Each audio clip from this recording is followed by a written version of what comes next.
we must go on to higher and higher levels, for that is the purpose of the teacher. I would like to look tonight into what it is to my mind, the greatest book in the world, the Bible, and show you a section with which you may not be familiar. It concerns the 7 eyes of God. From the visions of Zechariah, he saw a stone with 7 facets, and the voice said, "This is actually the 7 eyes of God that reach over the entire world. For these 7 eyes are really in man, for man is the earth of God."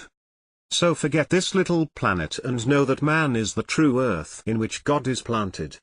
These are the 7 visions of God, 7 increasingly clarifying visions of the Creator. The Bible names them, but you must look for them. The first appears only once in the Bible in Isaiah 14, Lucifer, the morning star.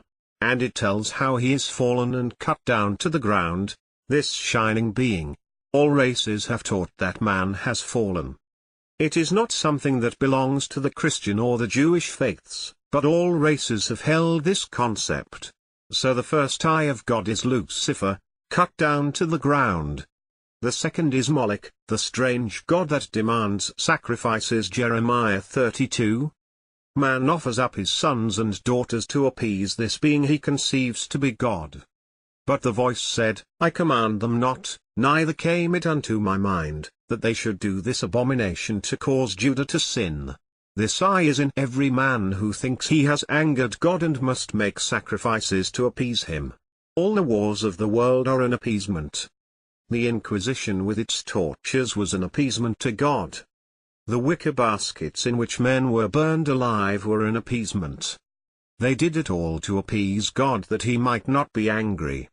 The third eye is Elohim, or gods above and outside of man. The elements he worshipped, the stars and planets he thinks can regulate his life and influence his behavior. He turns to something outside of himself and it fails him and he cries that he is forsaken. The fourth is Shaddai, Almighty. In this eye, man seeks security and comfort. These are the governments, the mighty political machines, the rulers that man trusts, and all this fails him, too. And then he turns to the fifth eye of Pahath, which means, to dig a ditch or to snare animals, dig a pit. It does not mean the animals of the forest, no, it is man I bring into my little trap. Much of the world functions like that today, everywhere in every business, especially in the great advertising campaigns. These people rule like tyrants over us. Every paper, every magazine, every TV commercial has another method of trapping us into buying all these things, so many things that we never get them paid for before we have still others. And then the sixth eye is Jehovah, Yod-He-Vah-He, or I am. Man finally grows out of the snaring process. He does not now have to trap anyone in the world, but only boldly assert himself.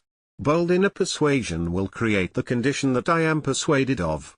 That is Jehovah, the sixth eye. The seventh is Jesus, or Jehovah saves, or rescue. Where man boldly asserts himself but his heart is torn for those still asleep, and he sacrifices for the others and gives himself for the whole vast world. Not as the churches teach it, but as the mystic tells you. You will take anyone, no matter who he is or what he has done, for he is only in a state. You do not condemn anyone but you lift him out of the state, and you do it by identifying the one you would save with the idea he wants to embody, and to the degree that you are faithful to your vision of that person, he will embody his ideal and become it. That is the eye called Jesus, or the seventh eye. There is an eighth eye, only implied in the Bible, and it is veiled. On the 8th day they circumcise the child and unveil the organ of creation. There is an eye in man, and Blake names it. He says, he did not come. He hid in Albion's forest. Albion is Blake's name for universal man, male or female. This eye is hidden in Albion's forest, in the dark convolutions of the brain. There this eye is hiding. When you finally begin to exercise your imagination for another and actually revel in the joy of others as they become the embodiment of what they desire, and you revel in that far beyond what you would for yourself, that is the eye of Jesus, what begins to be the perfect seeing of the seventh eye of God. Then something stirs, and it stirs exactly like something trying to get out of an egg. It is something trying to break through Golgotha, and Golgotha is the skull, that is the meaning of the word. But it is held by 5 nails, the 5 senses. The 5 senses confine man to this world, and then he breaks loose from this skull as the 7th eye is clarified, and the 8th eye sees concrete reality for the first time in his life. And then, once seeing clearly, he never blames anyone. For with this 8th eye, he sees the perfect world. This is called circumcision, or the unveiling of the perfect organ, which is man's imagination. On the 8th day, he is circumcised. It means that the 8th eye is open. It does not open by the process of time, but only after the clarifying of the 7th eye of Jesus. Then you see that God became man, that man, awakening, may become God. God contracts himself to this very limit of opacity, so that living in this state may be called the very grave of man, and God enters death's door with them that enter, and lies down in the grave with them, in visions of eternity until they awake. Blake. And then there are these 7 visions. First, Lucifer, the fallen one. Second, Moloch, the being that demands sacrifices. They are doing that right now, only they call it nationalism, and they offer up their sons and daughters to Moloch, though the voice said, I do not command them to do this, and cause Judah to fall into sin. Man sickens of it and turns to the 3rd eye, or Elohim, but the stars, the planets, do not respond. Then he turns to the 4th eye, or Shaddai, Almighty, to the financial and political gods. And then he separates from that and digs his little pit, Pahath, and snares all the people of the world because he can outsmart them, and because of his smartness he lives very well during this little span from the cradle to the grave, and that is the 5th eye through which much of the world is seeing today. He sickens of it. And then he finds that I am, or Jehovah, is the only reality, or the 6th eye of God.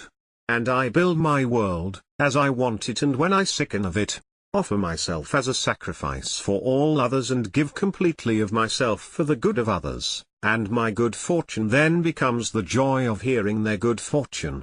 As it says in Job 425, I heard by the hearing of my ear, but now my eye seeth thee. Suddenly something happens within me, and the 8th eye opens, and I am circumcised, in mind, not in the flesh, and as that something opens within you, you see the reason for it all, and you see that eternity is, and you can take anyone in this world and pull him out of any state in the world. That is the 8th eye of God. I want to share with you an experience. The true method of knowledge is through experiment. So we invite you to experiment. The true faculty of knowing is the faculty of experiencing. For, when you have had the experiences, you no longer care whether anyone else knows it or not. It does not matter. You know it, and you know that you know it. So I would like to share this with you, this experience. For when you begin to awaken, then you begin to remember. For if Christ is the center, then I can say, return to me the glory that was mine before the world was. I am crucified with Christ, nevertheless I live, yet not I, but Christ liveth in me, and the life I now live I live by the faith of the Son of God who loved me and gave himself for me. If the center of man is Christ, and he was before the world was, then when I begin to awaken I only begin to remember. And when that happens, then the world cannot any longer teach you anything.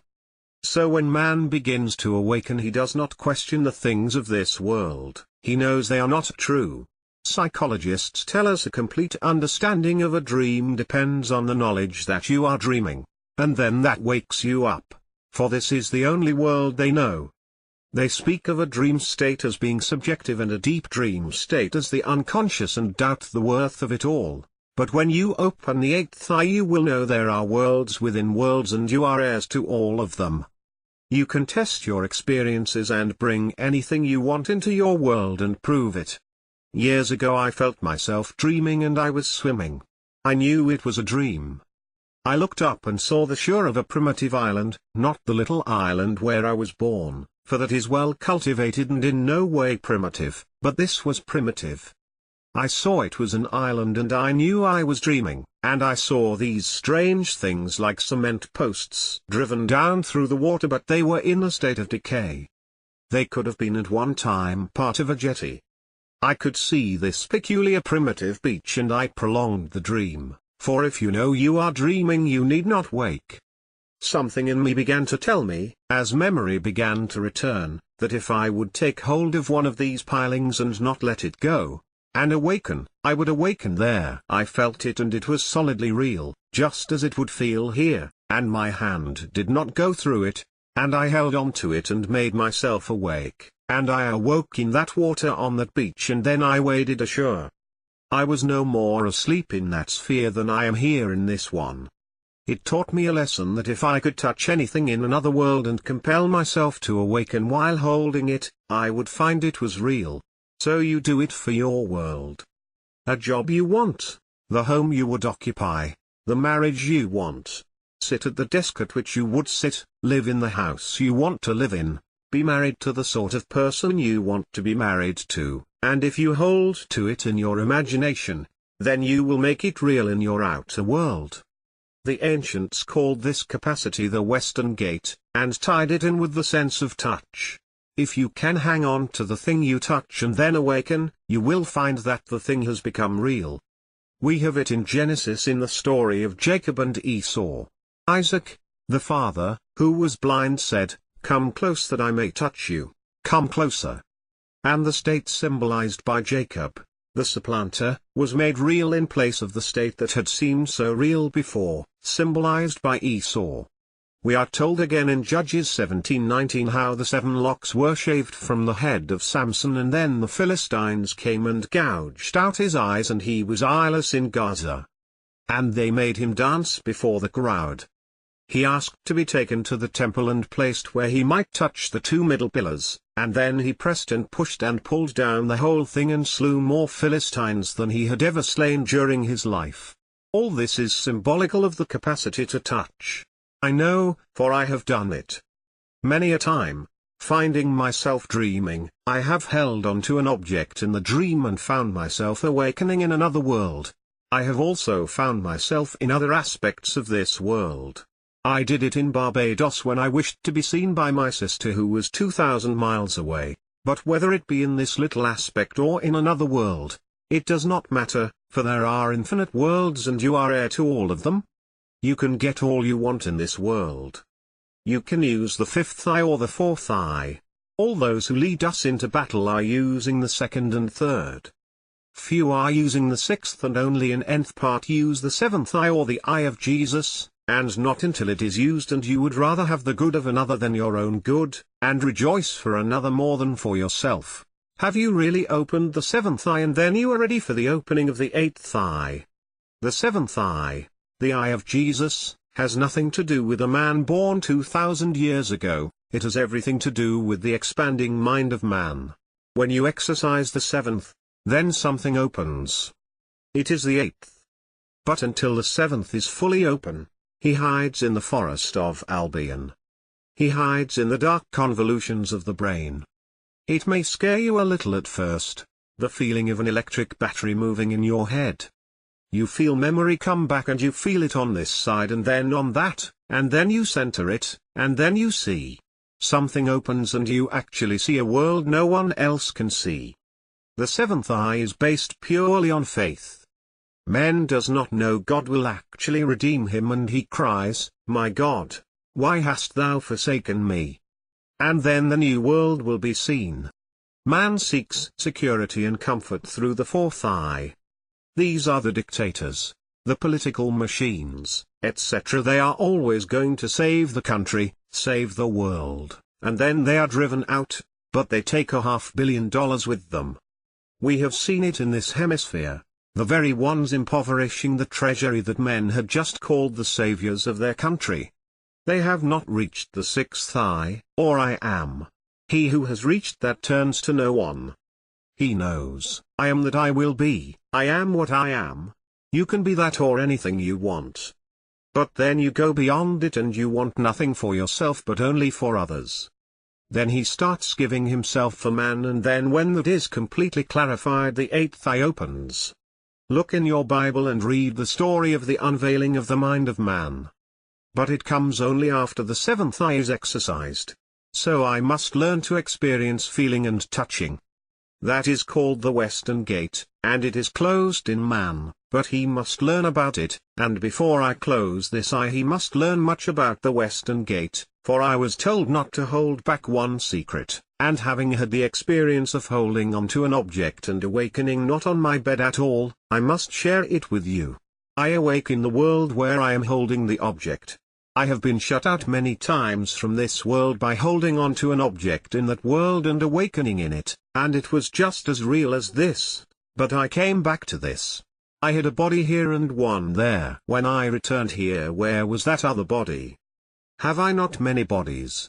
For I am scattered over all the world, and man, as he begins to awake, collects the scattered portions of himself, and then he finally finds the being that is God. You can love everyone in this world and you will find joy beyond your wildest dreams in doing good for another, when he asks of you and you, in your imagination create, and then you have confirmation of it, and then you rejoice as God rejoices. These things have I spoken that my joy may remain in you. For whenever anyone awakes, that is the eye of God. So there are 7 stated quite clearly and the 8th implied. I tell you that you will feel it like a chick in the egg of the skull. Christ is crucified on this cross, man with 5 nails, the 5 senses. The same meaning is in the story of the 5 foolish virgins. And then he tears himself free from this cross. Now, you catch it on the wing, but I tell you that you will discover all kinds of wonderful things in the awakening of God in man. For God became man that man may become God. So this wonderful poem that existed only for God is beginning to exist for itself. Sentients begin to appear in the poem, lifting it to higher states, and we become at last creators, one of an infinite society of gods. This 8th eye is misunderstood by the priesthoods of the world, and they circumcise the child. It is the imagination that must be unveiled, not the physical organ, and it comes only after the perfect clarity of vision through the eye of Jesus. Jesus means, Jehovah saves. Not one is lost. He has fallen into a state, but you, through the eye of Jesus, save him. You ask him, what do you want? And see that condition real for him, and then seeing it embody itself, you rejoice that one has been lifted out of the mire. You do it over and over, and then your head becomes alive and you feel electric currents through it, and yet you will know what you should do, just as a chick knows what to do. It pecks its way out, and then the place where the skull grew together after birth becomes awake again, and you see another world. And you see the world was perfectly made and every state is perfect, and then you will know that you are awake to play beautifully on this eternal world, to bring out these beautiful combinations made by your Father. If tonight's talk seems different from what you expected, then nothing is more practical than the 6th eye. You can make your world what you want it to be by the 6th eye. In fact, the 5th has done it. You can snare all kinds of people in your little traps. Read the morning papers. Every ad is to snare us into emptying our pockets, and they will be thrilled that they can do it. Every year we find new traps to get what we have. We have new forms of credit. No one dies leaving anything behind anymore. The whole vast thing is a trap. It has become the way of life, the 5th eye, but then come the 6th and the 7th and then the 8th, and when the 8th opens you forgive everyone in the world, no matter what he has done. You, as man, have gone through every eye. You have worshipped Elohim and sacrificed to Moloch. But when the 8th opens, you will know that nothing displeases your Father but unbelief. Sin does not displease him.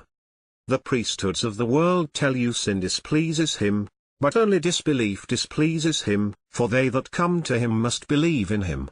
Anything you can believe is an image of truth. Could you believe that someone in dire need is now well taken care of? Then he can become as you see him. But sin does not displease your Father. It means, to miss the mark. And he comes to the world to show everyone how not to miss the mark. If I do miss the mark, he makes a greater effort to show me how not to miss marks. Hebrews 11, those who come to him must believe that he is, and that he is the rewarder of them that seek. So seek him first, and then all these things will be added. So there are these 8 eyes in man. The 8th hides in the forest of Albion, or the dark convolutions of the brain. Breathing won't bring it out, or diets, or yoga exercises will not do it. He will come out only when, as you look through the 7th eye, which is the vision of Jesus, you see only the good of another and glory in that beyond what is only for yourself. Then you will begin to see through the 8th eye of God. Use the 7th eye consciously and take every person regardless of color, race or creed, and ask of him only, what do you want? For in him there is neither Greek nor Jew, nor bond nor free. So you take every one, for he has only fallen into a state, and you single out that individual's request and persuade yourself that he is now the embodiment of the ideal that he wants to embody, and to the degree that you use the 7th eye will the 8th come out of the forest of Albion. The opening of the 8th eye is actually the second coming of Jesus. For when the 7th becomes perfectly clear, then the 8th will open, as if it were released from the tomb, and then you see as God. One cannot be born a Christian. If you are not using the 7th eye, you are not a Christian. If you are the Pope, you are using the 4th eye, and all the priesthoods of the world use the 4th eye. So-called almighty powers all use the 4th eye. But you must use the eye of Jesus. Jesus is the eye of God that sacrifices itself for the whole vast world. He gives himself for every being in the world, seeing for them their ideal, their perfect state. Now let us go into the silence.